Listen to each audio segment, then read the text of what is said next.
Here's how to fix YouTube error loading, tap to retry. Now, if you're seeing a message that looks like this, when you open up YouTube app or go to youtube.com, it says error while loading, tap to retry. The very first thing I would recommend doing is heading into your settings here. Let me go all the way back.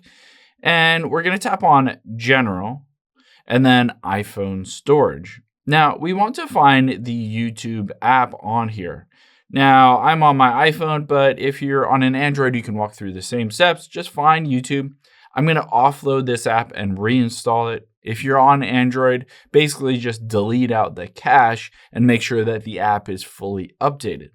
After we've done this, basically it will remove all those temporary files on the app and it will force update it to the latest version. Now, after it's done doing that, you can open it up to see if it works at that point. If it doesn't work, let's open up a web browser here and we'll type in speed test.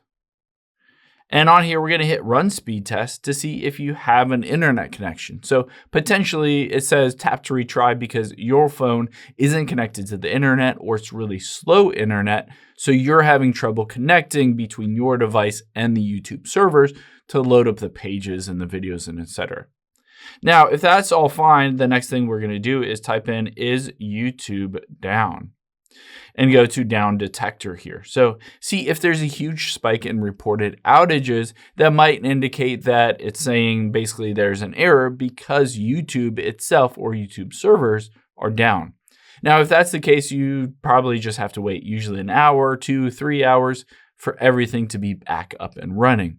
If all those look fine, the last thing I would recommend doing is if you open up the YouTube app and it says basically that there's an error while loading it, then I would recommend just hopping out of here, opening up a web browser instead, and try to go to youtube.com. So see if the website version works better, especially if you're on an iPad or a tablet or an older iPhone or an older Android. Sometimes you just need to open up the basically web-based version, go to youtube.com and open up the web-based version instead of the app. I hope this helps. If it did, hit the subscribe button down below. It really helps me out. Thanks, guys.